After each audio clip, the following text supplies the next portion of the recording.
When most people say, "He who lives by the sword dies by the sword," what it means to them is that if you live a violent life, you'll meet a violent end.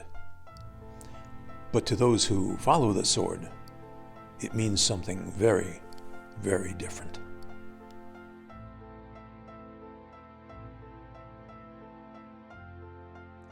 A sword isn't just a tool for changing your opponent's mind.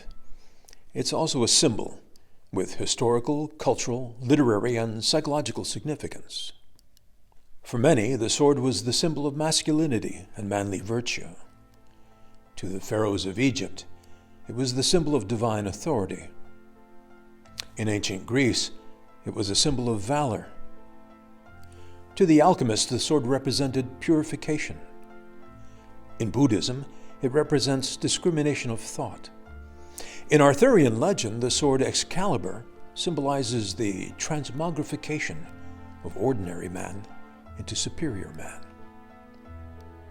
In Norse mythology, the sword Gram represents Sigurd's destiny to slay the dragon Fafnir. Taoism views the sword as the embodiment of the principle of yin and yang, encompassing the dual nature of man, at once destructive and creative. In feudal Japan, the sword was the soul of the samurai, representing discipline and loyalty. In medieval Europe, those whose profession was the sword developed a code of conduct for that profession. That code became known as chivalry. It spelled out exactly how the ideal knight was to conduct himself. In the 19th century, the knight-errant was transplanted from Europe to America's Wild West. In the stories and legends, and in the classic Western movies to follow, we find many of the very same themes and ideals of chivalry, but embodied now not in the sword, but in the six-gun. For some, the sword symbolizes warfare, aggression, chaos, strife, conflict. For others, the sword symbolizes protection, nobility, courage, justice. For me, the sword is a spiritual symbol. First, the sword symbolizes knowledge, strength, and courage, the three things needed to overcome challenges of the body, mind, or spirit. It symbolizes power not over others, but over oneself. It signifies moral struggle, representing the quest for enlightenment, transcendence. The sharp double edge symbolizes critical thinking, the ability to discern truth, to cut through lies and falsehoods, no matter who speaks them. It symbolizes justice because it cuts equally as keenly in opposite directions. Because it has the capacity to parry as well as to strike, the sword represents the most manly virtue of all: protection. Protection of the innocent, protection of the weak and defenseless.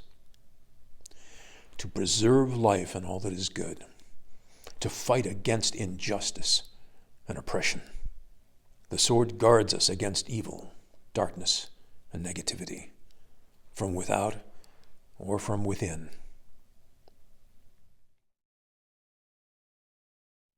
Lastly, the sword symbolizes rational authority and benevolent leadership.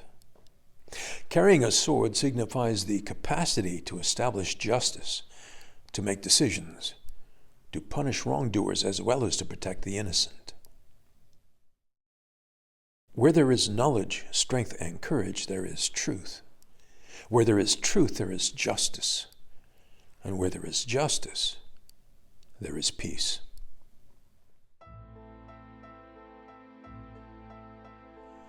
Now, what does all this mean in practical terms? What does it mean in the day-to-day course of living?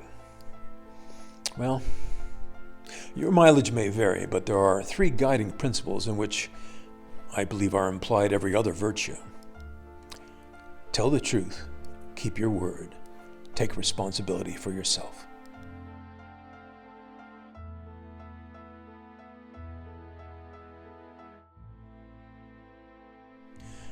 Tell the truth. Seek the truth and speak the truth. A swordsman was once asked in court, "Do you swear to tell the truth, the whole truth, and nothing but the truth, so help you God?" The master replied, "If I could tell the truth, the whole truth, and nothing but the truth, I'd be God."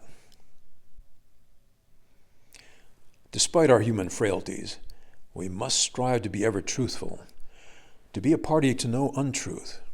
We never lie by commission, omission, or obfuscation, or by telling the truth. We want the truth not only to be known, we want the truth to be fully understood. But, you say, when you engage with an opponent, may you not feint or otherwise use deception? That's not telling the truth. I would say this. When you salute your opponent before engaging, it is a gesture that means, I will use every honorable means, including the tactical use of deception, in order to defeat you. And I expect the same from you. So you're telling the truth about not telling the truth, which is telling the truth. The more difficult situation is when telling the truth would seem to cause unnecessary pain to an innocent person. In such a case, it's very tempting to soften the truth somehow by vagueness or by evasion. But the pain we're really trying to avoid is to ourselves, the pain of causing pain. I've done this myself, and in retrospect, I believe I can say it was always a mistake.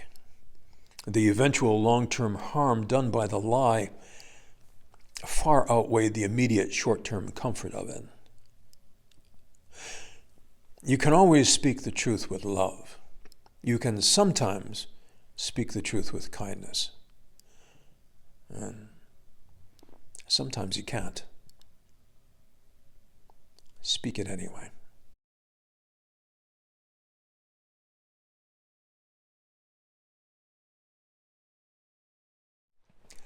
Keep your word.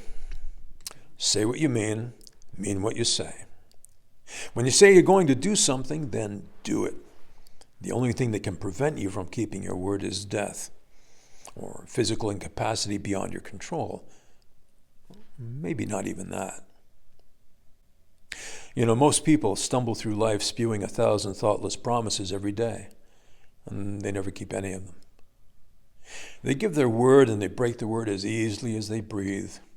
It becomes a habit, and habits become character, and character becomes destiny. When you always keep your word, you're cautious about giving your word. If you say, I'll be there at 7, then by all the gods, you'll be there at 7 unless you're in jail, in the hospital, or in the morgue. So instead you say, I'll try to be there around 7-ish, give or take. See, don't make promises you can't keep. And keep the promises you make.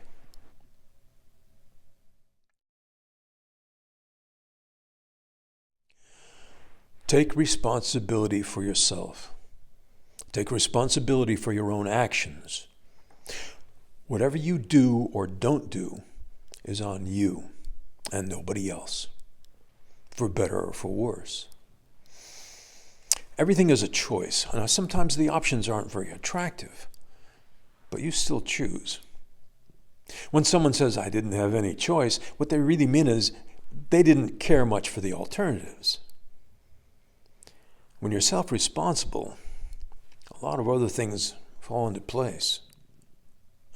You become dedicated to striving for excellence in everything you do. You become merciful because every wound you inflict leaves a scar on your soul. You're less driven by emotion, more ruled by reason. You think more critically about things, you ask more questions, and you question more answers. You become loath to follow a fad or follow fashion or follow orders.